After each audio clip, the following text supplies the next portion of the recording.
तुझे मुंह में बरे मच सद पदम पिरिया जे पेर में आए चल उर्स जो पीठो घर पर में क्यों ईदू चल उर्स जो पीठो घर पर में क्यों ईदू इज्जत में आहिने न ईद कबियो ईदू घट इज्जत में आहिने हिन ईद कबियो ईदू अचु घोरो पंहिंजो पाण आयो आलम जो अॻवान अचु घोरियूं पंहिंजो पाण आयो आलम जो अॻवान अचु घोरो पंहिंजो पाण आयो आलम जो अॻवान आलम जो अॻवान आयो आलम जो अॻवान आलम जो अॻवान आयो आलम जो अॻवान बरसल अला सिकसार आयो आलम जो अॻवान बरसल अला सिकसार आयो आलम जो अॻवान अल्हम्दुलिल्लाह आए आवाज़ सजे कर में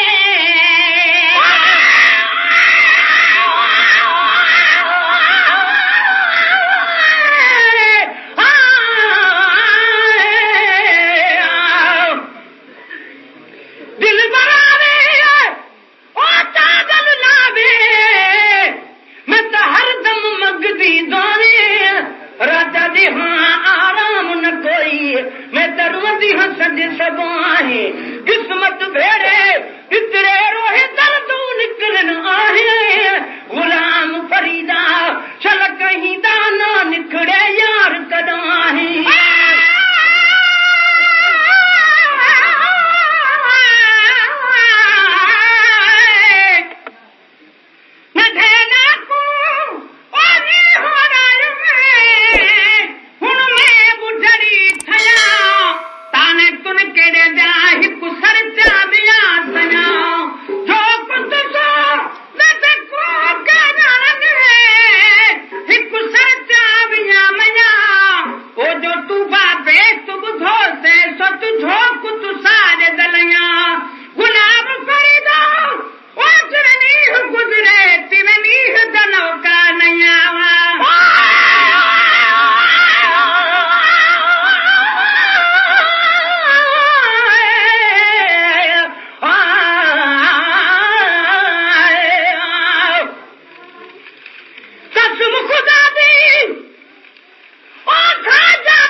की देश लाया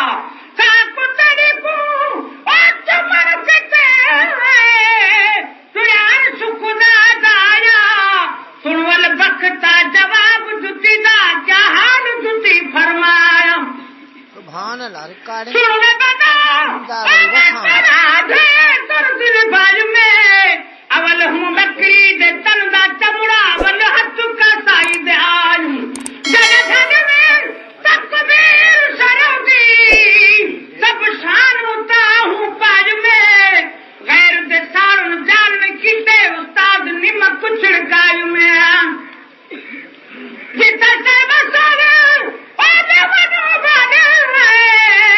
विच वही कुनाल दे आज में केदी खत्म होते विच वल अले ते जान टंगाई वाह सुना वाह जन्नत में और रंग चढ़ाती काबिले और रंग चढ़वाल में इतनी मुश्किल दे बाद वल चादर दुकान ते आई दुनिया में नाम पताने पे हदे तना को करवाज में सब सुया लखारा जल के तने शक्ल जुती विच आई सुभान अल्लाह काला बदी हमारे मन में जमले तहले हिता घुसताज में चल अरबी दे पैर से पूरिया वही खोप ते होश बुलाई जन कर पसंद ओ साकत में पड़ा सब शान होता हूँ पाय में यही कारण बखता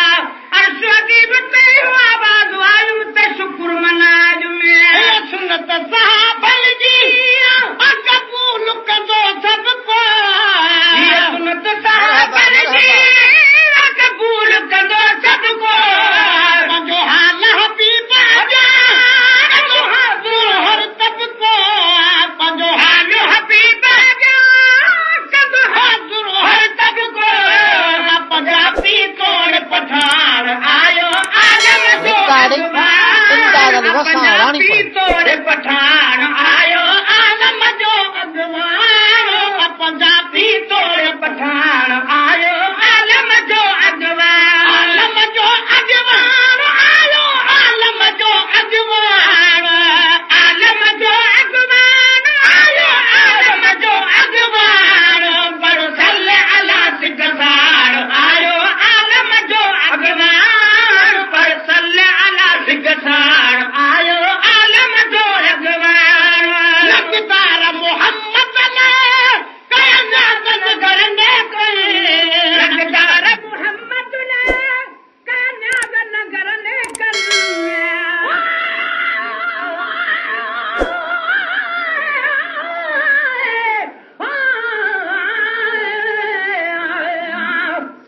वाह सुना वाह राधन माही ओ तक तो हजारू मैं कारण युद्ध आए सुहे से जित साजू सावल सिख जानू गल लावे रुकड़े का यार लभो से रुकड़े तुम सजारे जे हिक हिक रुक तुम सब सुकड़े घोर घुमाए पजमी परीद बिरहू दे पंजरे भी कंजड़े कुल मुकुला दे